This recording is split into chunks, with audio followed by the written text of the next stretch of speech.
Has Afrobeats fallen off? On April 22, 2026, the UK Guardian published an article with the headline, "Can Pop Get Back to Global Success?" which essentially means, what the happened to Afrobeats? Even a blind man will tell you the game isn't what it used to be.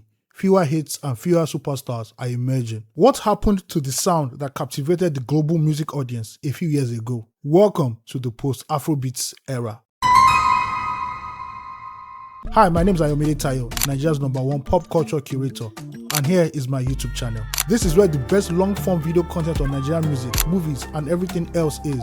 So, follow me.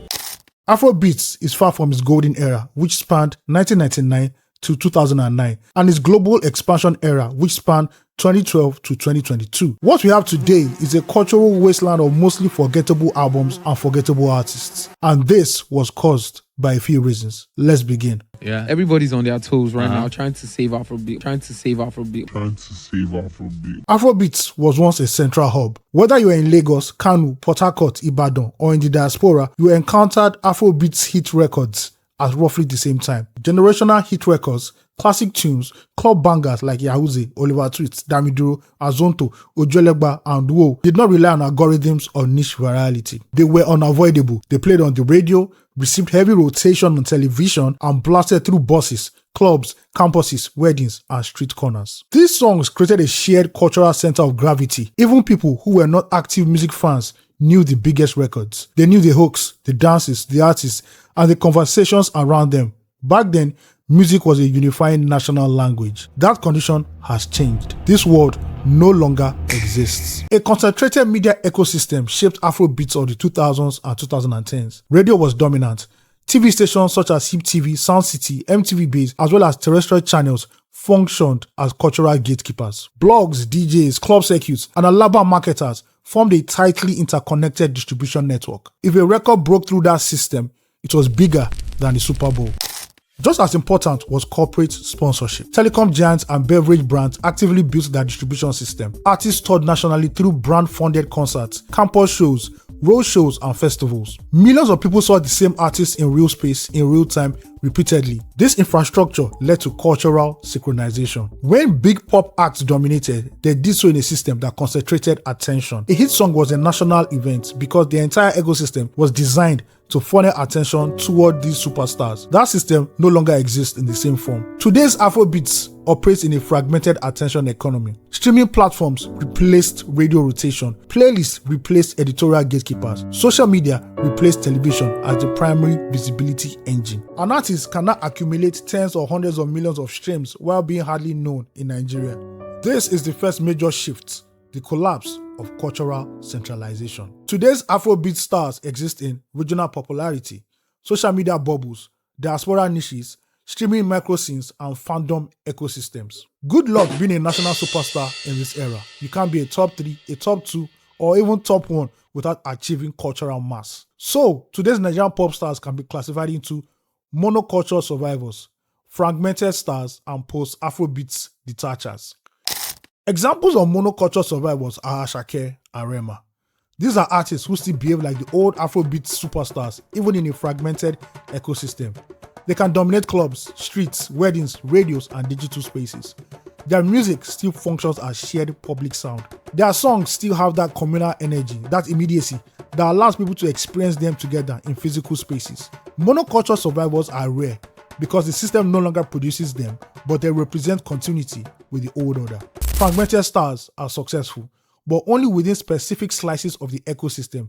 They may dominate TikTok moments, streaming playlists, niche fan communities, or certain lifestyle spaces, but they do not become universally embedded in Nigerian everyday life. They are visible, but not unavoidable. They exist in pockets of attention rather than across the full cultural field.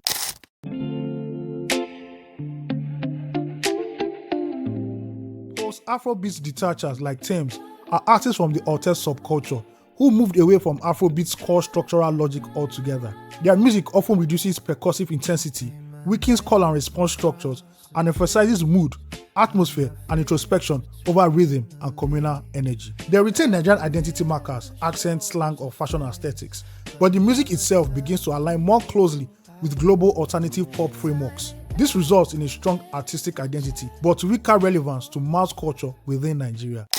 Now, let's focus on the second reason. Streaming became industry relevant since 2016, and for a brief moment, it looked like a cultural breakthrough. Afrobeats was no longer merely confined to clubs, Nigerian radio, or African borders. It was on global playlists, soundtracking international festivals, filling arenas in Europe and North America, and becoming one of the most exportable African cultural products of the streaming era. But beneath this success lay a fundamental problem. The global success of Afrobeats began to standardize it, creating a mono sound that narrowed its diversity. Artists and producers began to experiment less. As Afrobeats became a commercial export, production choices increasingly tilted toward what would travel well in North America and other high-consumption markets. We began to align ourselves with what was digestible, playlist-friendly, and structurally familiar to Western ears. So I tell her, baby, come back up. I tell her, baby, come back up, back up, back up. We began to align ourselves with what was digestible, playlist-friendly, and structurally familiar to Western ears. This had consequences. Grammy-winning Nigerian singer and songwriter Wizkid Ayo left fans and music lovers divided after he said his music is not Afrobeat.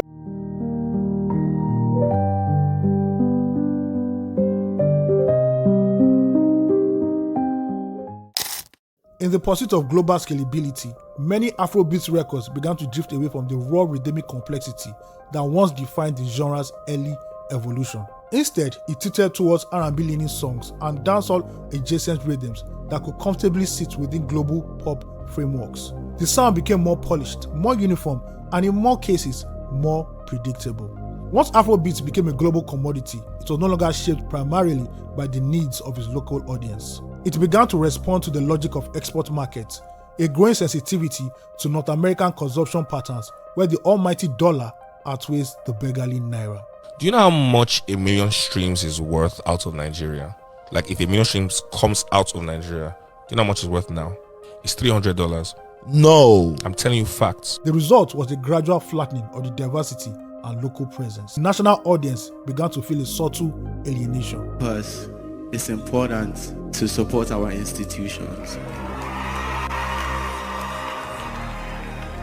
You can see even in Lagos or in Nigeria, the fans don't even trust the artists no more. They don't buy tickets no more. The music still belongs to Afrobeats in name, but not always in feeling. It no longer always carried the same rough edges, the same communal immediacy, the same unpredictability that once made it unavoidable in everyday Nigerian life. And this is where the crisis of Afrobeats now sits.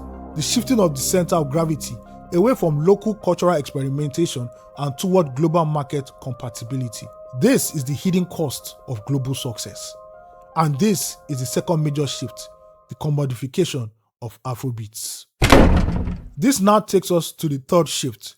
The Nigerian pop singer today lacks the skill set to appeal to a mainstream audience made up of different listening blocks across the country. Instead, they speak directly to communities that, while passionate and culturally rich, lack the broad appeal needed to become mainstream. And this is the third major shift, the lack of range as an essential skill set. Afrobeats, a genre once defined by variation, is now shaped by a narrower set of global and local expectations. Welcome to the post-Afrobeats era.